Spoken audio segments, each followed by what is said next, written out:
I'm 94 years old, and this chair knows me better than any person alive.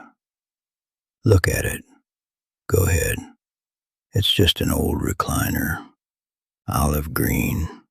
The leather's cracked in places, peeling at the edges like sunburned skin. The armrests are dark where my hands have rested for decades, polished smooth by nothing but time and stillness. And the cushions, Lord, the cushions. They're not flat. They're not worn out the way normal furniture wears out. They're molded, shaped. There are permanent imprints in this chair, my imprints, pressed so deep into the foam that if you sat in it, you'd feel like you were sitting in someone else's grave. This room is dim right now. It's always dim. The curtains stay half drawn because I stopped caring about sunlight a long time ago. The only sound is that clock on the wall. Tick, tick, tick, counting down what little I have left. And I sit here, running my hand along these armrests, and I want to tell you something that took me 94 years to understand. Comfort is the most dangerous drug on this earth. It doesn't come in a bottle. Nobody warned you about it. There's no intervention, no rock bottom. It just seeps in, slow and warm like a bath you never want to get out of. And by the time you realize you've been soaking in it your whole life, your skin is wrinkled, your bones are brittle, and every single dream you ever had drowned in that water without making a sound. I need you to hear me. I'm not some philosopher. I'm not a success story with a lesson at the end. I'm a warning. That's all I am now. A warning sitting in a chair. When I was in my 30s, I had a decent job, nothing special.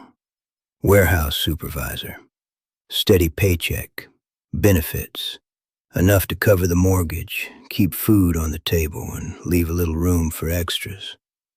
And I told myself, I remember this so clearly, I told myself, you've earned the right to relax.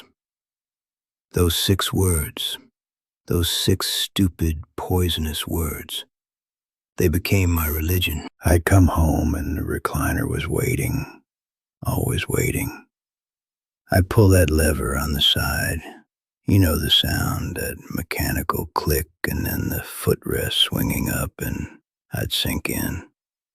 The cushion was warm, the TV was on, and the world outside could do whatever it wanted because I was comfortable.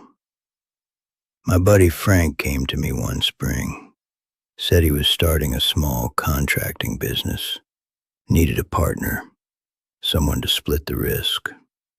I remember him standing in my living room, hat in his hands, practically begging me.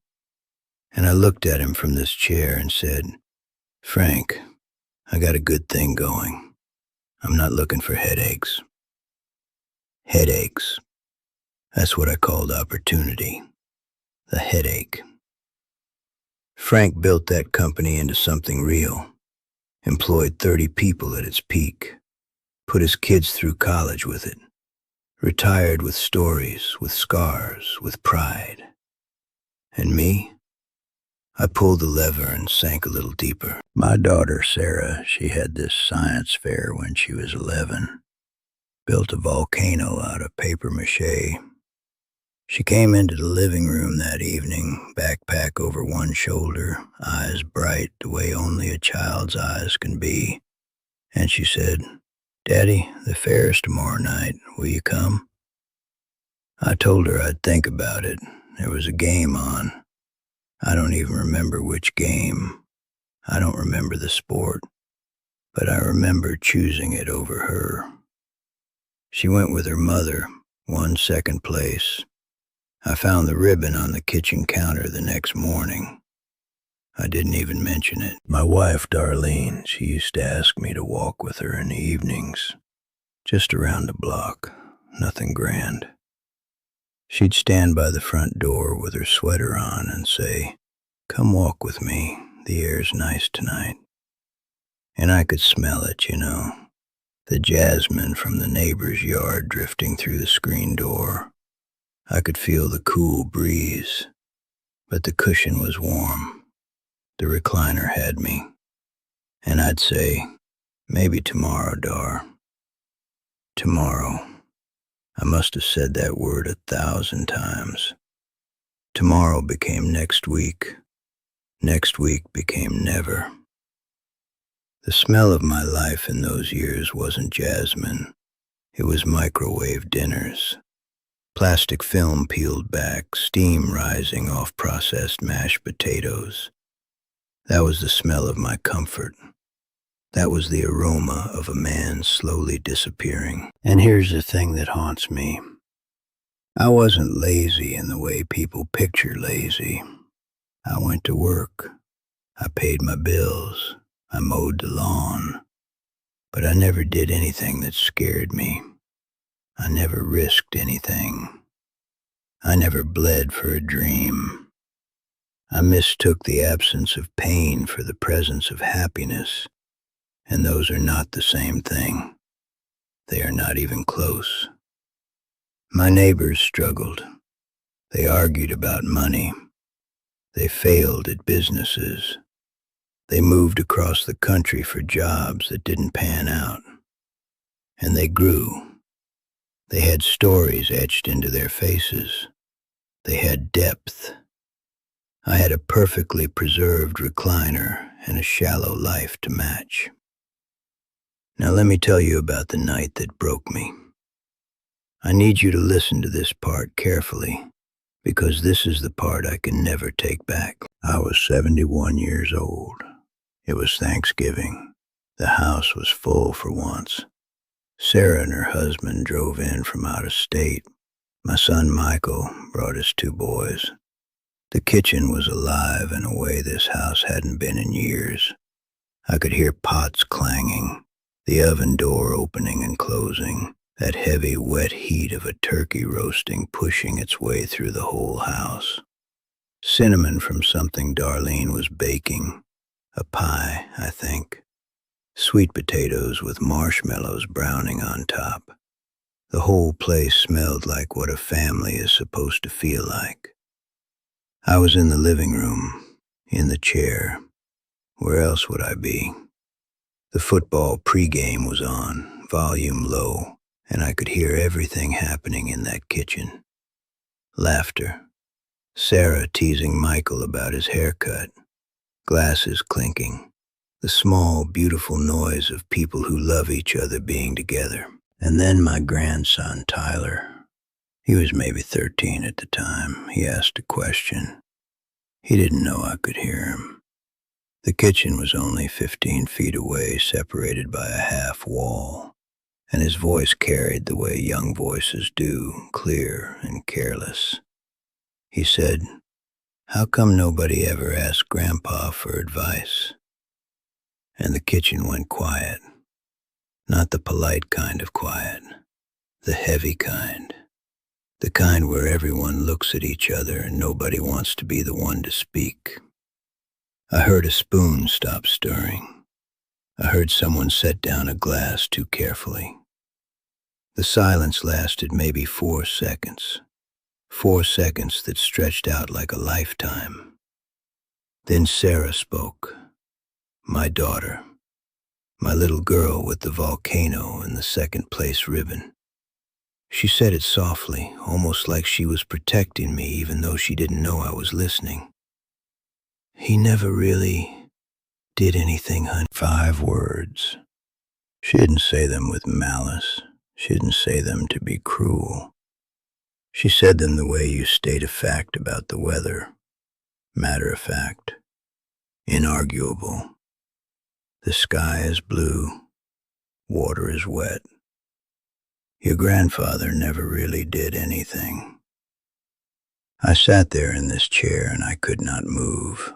The cushion held me the way it always held me, but for the first time it didn't feel like comfort. It felt like a mouth that had swallowed me whole. I could still smell the turkey. I could still hear the cinnamon warmth of that kitchen. But something inside me cracked open, and what poured out wasn't sadness. It was something worse. It was recognition. She was right. I had no war stories, no business I'd built, no book I'd written, no cause I'd fought for, no failure I'd survived. I had nothing to pass down because I had risked nothing. I had sacrificed nothing. I had struggled for nothing. My grandson wasn't asking why nobody asked me for advice. He was asking why I was invisible. And my daughter, God bless her, she answered honestly. He never really did anything. I gripped the armrests of this chair so hard my knuckles turned white. The football game played on. The kitchen noise slowly came back, like a wave returning to shore, as if those 5 words hadn't just gutted a man in the next room. They moved on. They had to. What was there to dwell on? You can't mourn a life that was never really lived. That Thanksgiving, I didn't eat much. I sat at the table and watched my family laugh and talk over each other the way families do, and I realized I was a spectator in my own bloodline, present but not relevant, breathing but not alive. I had traded every chance to become someone worth listening to for one more evening in that recliner, and the bill had finally come due. That was 23 years ago. 23 years I've had to sit with that, and I'm still sitting, right here. Same chair, same imprints. The dents are deeper now. The leather is more cracked. The house is quieter than it's ever been. Darlene passed 8 years ago. She died with more courage in her last week than I showed in my entire life.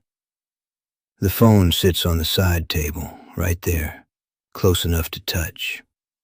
It doesn't ring. Do you know what silence sounds like when it becomes permanent? It doesn't sound like peace. It sounds like proof. Proof that you built nothing loud enough to echo. I tried calling Tyler once. He's in his 30s now, got a good career, family of his own. I called him and I tried to offer some guidance. I don't even remember what I said. Something about being patient, about taking time to appreciate things. The call lasted 2 minutes. He was polite. He said, "Thanks, Grandpa." But his voice had that tone, that hollow, tolerant tone people use when they're being kind, but they don't need you. He didn't call back. Why would he? What wisdom could I possibly offer? I chose a recliner over a life. That's not a perspective anyone needs. I run my fingers along these dents in the cushion sometimes, these deep, permanent grooves where my body has lived for decades. And I think to myself, this is my autobiography. Every chapter the same. Man sits down. Man stays down. The end. I never meant to write this story. Nobody chooses irrelevance on purpose. It just happens when you choose comfort over and over and over until there's nothing left of you but an impression in a cushion. This chair fits me perfectly, and that is the saddest sentence I have ever spoken, because nothing else fits. Not my family, not this world, not the time I have left. The only thing on this earth that was shaped by my presence is a piece of furniture. Now I'm going to talk to you, not about me, about you. You, watching this right now. Where are you sitting? Your couch? Your bed? Your own recliner? How long have you been there? How many evenings in a row have you chosen that same spot, that same screen, that same warm numbness? Comfort doesn't announce itself as the enemy. It never will. It doesn't kick down your door. It whispers. It says, "You've had a long day. You deserve this. Rest. Tomorrow you'll start."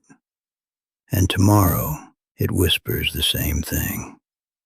And the next day. And the next. Until you're 71 years old and your granddaughter is telling your grandson that you never really did anything. Or until you're 94 and the only thing that remembers your shape is a chair. Get up. I mean it. Whatever hard thing you've been avoiding, the conversation, the phone call, the business plan, the apology, the risk, do it today. Not because it'll be easy, because it'll be hard. And hard is the only thing that builds something worth leaving behind. Struggle is the only thing that leaves fingerprints on the world. Comfort only leaves imprints on a cushion. I know because I'm looking at mine right now. Don't wait until you're 94 and the only thing that fits you perfectly is a piece of furniture in a dark room. Don't let your autobiography be written in the dents of a chair. Stand up, even if it hurts, especially if it hurts. I'm going to do something I should have done 60 years ago. I'm going to get out of this chair. It takes me a minute. My arms shake against the armrests. My knees burn. My back screams at me like it's been betrayed. But I push, and I stand. And behind me, the recliner sits empty, holding the shape of a man who wasted his life in it. Don't you dare let that be you.